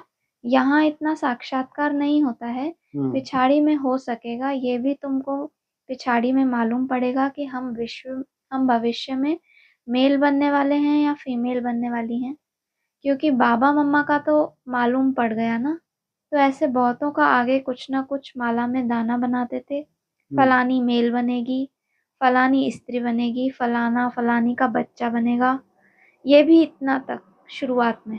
अभी तो तुम बहुत ज्ञान धारण कर रही हो, पिछाड़ी में तुमको सब मालूम पड़ेगा। कितनी बड़ी बात है, पिछाड़ी में तुमको सब एक्यूरेट साक्षात्कार होंगे कि मैं मेल बनूंगा या फीमेल बनूंगी। मुरली में उन्होंने एक मोटे रूप में बता दिया, क्या बताया, हाँ वो तो द्वापर कलयुग की बात है, 2 जन्म पुरुष या 2 जन्म स्त्री, फिर भी लेकिन सतयुग में 1 जन्म मेल 1 जन्म फीमेल। तो तुमको भी आगे चल के एक्यूरेट साक्षात्कार होगा कि मैं क्या बनूंगा, मैं मेल बनूंगा या फीमेल। तो कहाँ होगा साक्षात्कार, केवल 1 जन्म का होगा। सोचो तुम तो पूरे 84 जन्म का, ब्रह्मा बाबा को कितने जन्म का हुआ था जो वैल्यूएबल जन्म थे, चलो 8-10 मान लो, पगड़ी पुगड़ी वाले भी हुए लेकिन 84 जन्म का तो नहीं हुआ ना। सोचो तुमको तो पूरे 84 जन्म का साक्षात्कार होता है। कितनी सूक्ष्म बुद्धि बन जाएगी। तो सार रूप में तुमको ऐसा कोई मोटा मंत्र दिया होगा, क्या मंत्र दिया है, तुम सारी आयु आप मुरली में बोले, पता नहीं उसका रहस्य क्या है, तुम सारी आयु मेल रहते हो। लेकिन एक्यूरेट साक्षात्कार अभी क्या बताया, तुम पुरुष बनोगे या स्त्री बनोगे, आगे चल के क्या होगा। अरे कोई तो अजूबे गरूबे नहीं होने चाहिए, कुछ ना कुछ ऐसे केसेस होने चाहिए। ऐसे केसेस, अरे युद्ध के मैदान में उतरना है भाई, कब से है। यहाँ तुमने कोई युद्ध नहीं की, वो यहाँ कितनी बड़ी तैयारी करो युद्ध में, माता ने क्या गुल खिलाओगे तो बाबा ही कुछ गुल खिलाएगा ये तो। तो मेल युद्ध बुद्ध में कौन करता है, मेल या फीमेल, मेल करते हैं, फीमेल क्या करती हैं बेचारी, आयु। हाँ उन्होंने तपस्या की कि इनको क्या मिले, जीत मिले, जोहर वोहर नहीं, जोहर ही जोहर करती रहेंगी क्या क्या की उन्होंने, ये वापस लौटे ऐसे के ऐसे ही जीत के लौटे। तो वो तपस्या का बल, वो प्योरिटी का बल, वो जिताने का बल, वो पुरुष में अपनी तरह के संस्कार हैं, तो जो फीमेल चोले हैं उनके अपनी तरह के संस्कार हैं, उसमें अपना अपना पार्ट है। प्योरिटी का अपना पार्ट है, सामना करने की शक्ति अभी ना भी हो, ऐसे तुम लुंजम पुंजम हो, लेकिन कैसे बन जाओगे आगे चल के, पहाड़ जैसे बन जाओगे इसी जन्म में, ऐसा नहीं कि वहां जाके। और यही तुमने जलवा नहीं दिखाया, कोई सामना नहीं किया, वहां क्या सामना करोगे यहाँ पूरा जीवन तुम दुबक के रहे हैं, बाहर निकले ही नहीं, वो बातें बड़ी बड़ी महाराजाओं वाली। तो शिव बाबा क्या करता है, एक को कितनी अच्छी वो कहानी है ना, वो ना एक सेंटेंस है, हालांकि गधा बोल दिया, बोलना नहीं चाहिए, क्या बोलते हैं वो, पहलवान खुदा मेहरबान तो गधा पहलवान। माना देह अभिमान जब तक था ठूस ठूस के भरा था तो पर्दे अंदर रहे। जब आत्म भान आ गया तो फिर शिव बाबा तुमको पर्दे के अंदर रहने देगा क्या, गर्जना करोगे नहीं करोगे, है नहीं तो शिव बाबा तुमको सजाए किस लिए भाई अगर तुमको पर्दे के अंदर ही रहना है तो सजे किस लिए हो, तो गर्जना करोगे। इसलिए मेल रूप किस लिए है, सामना करने के लिए, फीमेल रूप किस लिए है, सहन और समाना, सहन भी करना और समाना भी है, ये है प्योरिटी की पावर। तो आगे चल के तुमको एक्यूरेट साक्षात्कार होगा। हम क्या बनेंगे, मोस्टली आप लोग हाथ खड़े कभी करवाए ना, अपना पर्सनल हाथ खड़ा यहाँ मत करना, ऐसे भाइयों को अगर हाथ खड़ा कराएं तो हमेशा वो ज्यादातर यही बोलेंगे हमको मेल बनना है। बहनों को, माताओं को हाथ खड़ा कराएंगे, ज्यादातर 100% नहीं, ज्यादातर वो क्या बोलती हैं, हमको फीमेल ही बनना है। तो संगम युग का ये चोला सबसे वैल्यूबल है, चाहे मेल है चाहे फीमेल है, सबसे ज्यादा वैल्यूबल है ये संगम युग का चोला, क्योंकि इसी में संस्कार धारण कर रहे हैं। इसकी बहुत बहुत वैल्यू है, ध्यान रखना। संगम युग के चोले की बहुत वैल्यू, चाहे मेल चोला है चाहे फीमेल चोला है, क्योंकि ये धारणा करने का वक्त है। पूरा ब्रॉड ड्रामा वो धारणा चलनी है, लेकिन अभी आगे चल के एक्यूरेट तुमको साक्षात्कार होंगे, हम क्या बनेंगे, मेल या फीमेल। हाँ जी।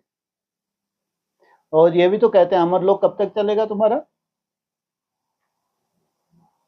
21 जन्म का तो बोलते हैं कम से कम।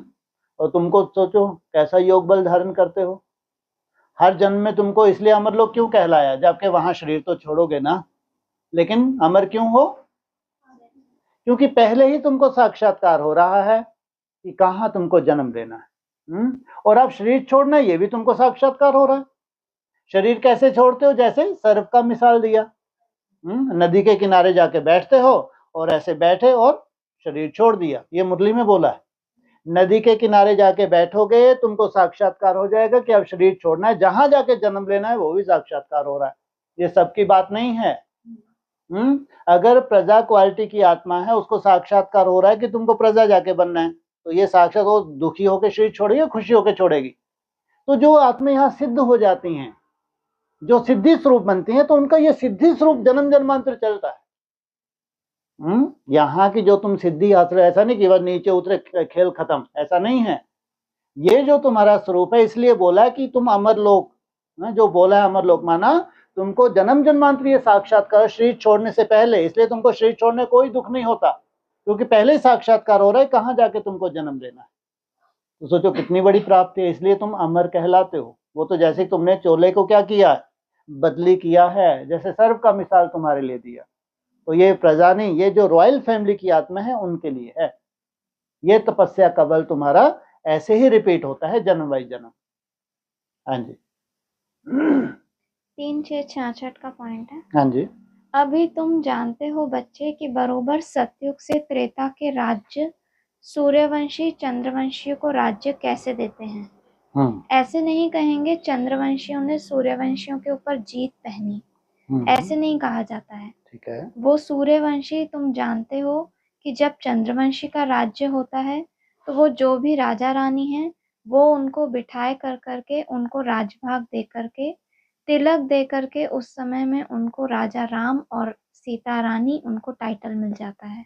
भाई अभी सीता और राम का राज्य शुरू हुआ, किसने उनको दिया, सूर्यवंशियों ने दान में दिया, यानी ट्रांसफर किया, बदली किया, अभी तुम राज्य करो।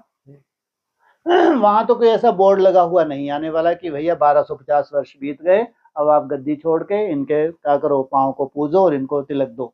नहीं होगा ना ऐसा नहीं। वो तो एक सृष्टि चक्कर शुरू हो गया तो स्वतः ही चलता रहेगा। लेकिन ये शूटिंग कहाँ होती है, संगम युग। तो जीत किन्होंने पहनी है, जहां जीत वहां जन्म। लेकिन यहाँ क्या बोला, ऐसा नहीं है कि चंद्रवंशियों ने सूर्यवंशियों को जीत लिया। लेकिन विष्णु की नाभि से ब्रह्मा निकला, तो वो है युवराज, तो उसको क्या करेंगे, उसको राज तिलक देंगे। उसका सिक्का, सबसे पुराना सिक्का किसका है, रामचंद्र का सिक्का है सबसे पुराना। तो ये सिक्केबाजी कहाँ होती है,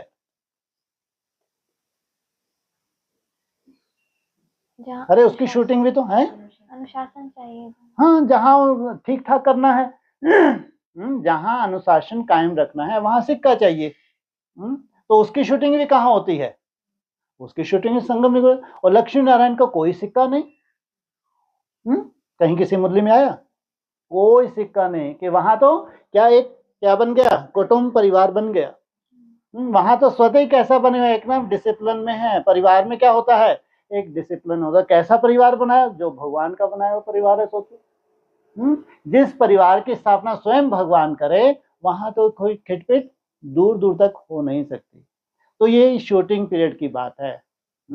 चाहे राम को राजगद्दी देने की बात है, और चाहे वो उनके द्वारा जो डिसिप्लिन मेंटेन किया जाएगा उसकी बात हो।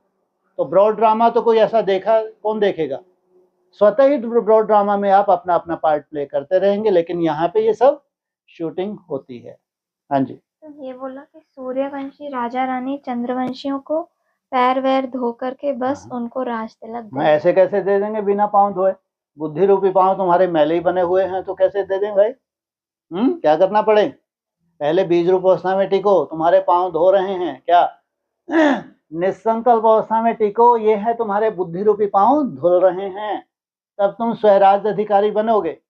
सूर्य चंद्रवंशियों को अगर देना भी है वर्षा, तो उनको टाइटल क्या मिलने वाला है? सूर्यवंशियों का टाइटल मिलने वाला है। टाइटल मिलेगा नहीं मिलेगा? शास्त्रों में क्या बोला है? सूर्यवंशी राम। तो उनके बुद्धि रूपी पाँव धोएंगे नहीं धोएंगे? तो कैसे धोएंगे? हाँ, ये बीज रूप अवस्थाएं टिके ताकि इनके बुद्धि कैसी हो जाए? हाँ, एकदम सात्विक बुद्धि हो जाए, तब राज कारोबार चले। 3666 का पॉइंट हाँ है। जी। सूर्यवंशियों का सेक्शन अलग मूल वतन में, चंद्रवंशियों का अलग। हाँ जी। अच्छा, पीछे नीचे आओ तो ये जो आत्माएं हैं सन्यासियों की, हाँ। वो बिल्कुल अलग। हाँ। तो देखो सेक्शंस बने हुए हैं ना, वैसे ही देखो ये झाड़ में भी सेक्शंस बने हुए हैं। फिर जब हम राज्य करते हैं, देखो कोई नहीं है वहाँ बिल्कुल ही, तो मूल वतन में भी हम समझते हैं ऐसे ही माला बनी हुई है। पहले हमारी माला है, फिर हमारी माला से दूसरे सब निकलते हैं। पूरा साक्षात्कार तुमको मूल वतन में करवाते हैं। मूल वतन में जो झाड़ है वो उल्टा झाड़ बताया। कहाँ पे है?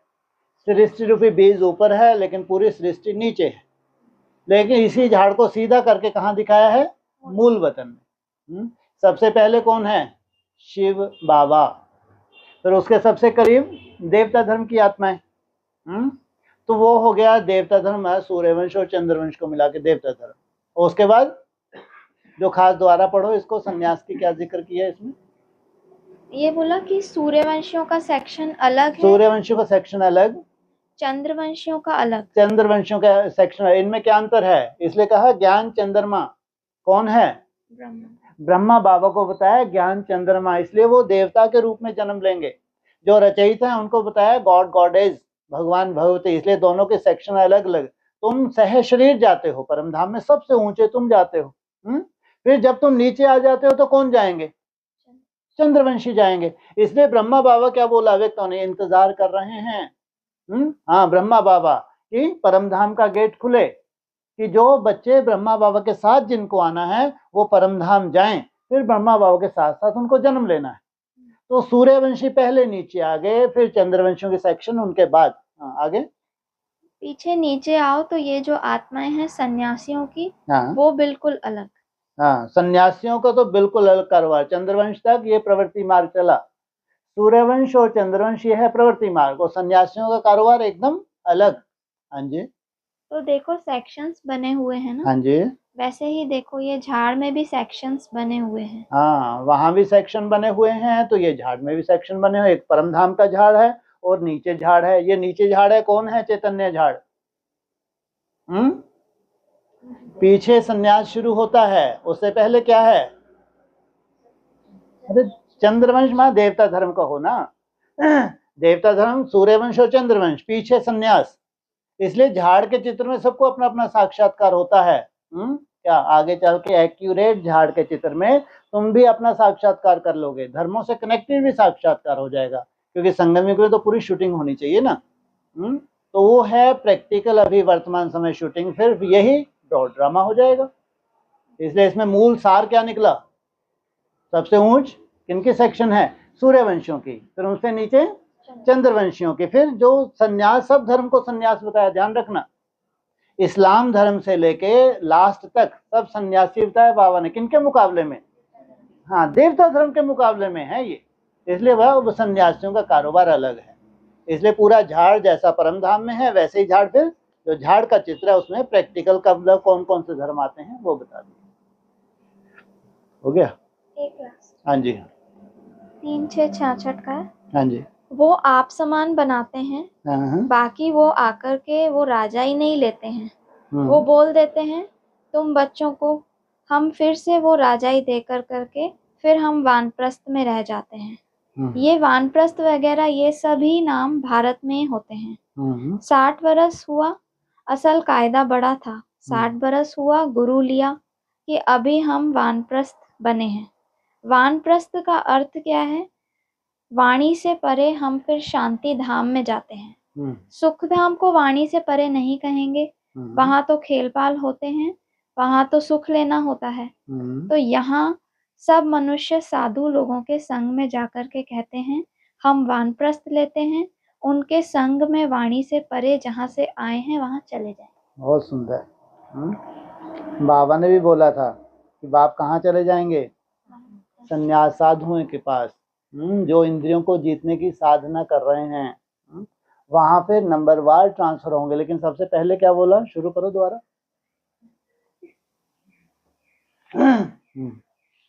थोड़ा सा ज्यादा थोड़ा चिंता का विषय तो नहीं है, लेकिन अच्छा है। उत्तर मिल जाएगा किसी का प्रश्न का। हाँ जी। वो आप समान बनाते हैं, वो आप समान बनाते हैं, बाकी वो कोई आकर के वो राजा ही नहीं लेते। बाकी वो आकर के कोई राजाई का उनका लफड़ा ही नहीं है। वो क्या है?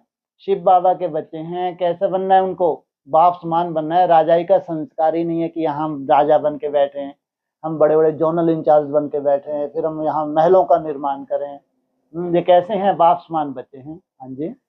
वो बोल देते हैं तुम बच्चों को हम फिर से वो राजाई देकर करके, तुम बच्चों को फिर से राजाई देके तुम अपना सिक्का चलाओ। हाँ जी। फिर हम वानप्रस्थ में रह जाते हैं। हाँ, हमको आनंद किस में आ रहा है? महलों में नहीं आ रहा, हमको वानप्रस्थ में आनंद आ रहा है। माना वाणी से परे जो आनंद है वो हम छोड़ नहीं सकते, लेकिन तुम्हारा सिक्का क्यों तुम ही कंट्रोल कर सकते हो। तुम मर्यादा पुरुषोत्तम हो, क्या हो? ऐसे इनको मर्यादा सिखाओ। हाँ जी। ये सभी नाम भारत में होते हैं। हाँ जी। 60 बरस हुआ असल कायदा बड़ा था। असल कायदा बड़ा था, अभी कायदा छोटा कर दिया। तो छोटा किया तो कितना कायदा कर दिया है? बोलो। अरे यही बोल रहे, यही रिपीट कर दो। असल कायदा बड़ा था, लेकिन अभी छोटा कर दिया तो कहाँ ले आए? आयु कम होगी तो 60 पे ले आए। पहले लंबी आयु होती थी, है ना? तो अभी 60 वर्ष में तुम्हारी वानप्रस्थ अवस्था। हाँ, आगे। 60 बरस हुआ गुरु लिया कि अभी हम वानप्रस्थ बने हैं। अब जाके तुमको गुरु मिला 60 वर्ष में। बाप रे बाप। है? इसके पहले क्या कर रहे थे तुम? गुरु को पाने की मेहनत कर रहे थे, दिन रात लगे थे। कौन मिले? शिव बाबा। बाप भी है, शिव बाबा तुम्हारा टीचर भी है, शिव बाबा सदगुरु भी है। 60 वर्ष की जब वानप्रस्थ अवस्था होती है तब जाके तुमको गुरु मिलता है। अब तुमको गुरु मिला तो जैसे सबको मिला। क्यों? सब कैसे इकट्ठे होने वाले हैं? हाँ, आगे। वानप्रस्थ का अर्थ है वाणी से परे हम फिर शांति धाम में जाते हैं। हाँ जी। सुख धाम को वाणी से परे नहीं कहेंगे। सुख धाम अलग, शांति धाम अलग। माना जहाँ एकदम साइलेंस में संन्यास में रहना है वो है शांति धाम। हाँ जी।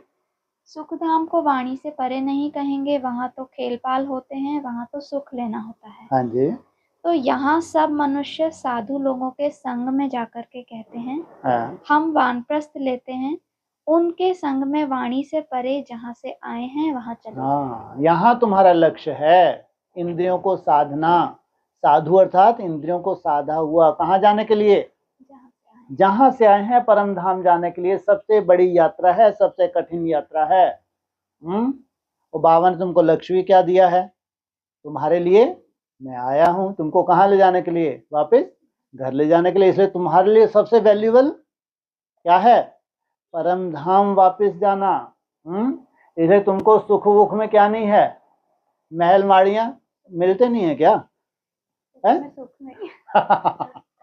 है? सुख में भी सुखी नहीं हो तुम तो। कैसे हो तुम? है? क्योंकि जानते हो शांति में सब कुछ है, साइलेंस में सब कुछ है। इसलिए बड़े से बड़ी प्रारब्ध तुम्हारी शांति, निराकारी स्टेज में टिकना। इससे बड़ी कोई प्रारब्ध संगम युग की है नहीं। ओम शांति।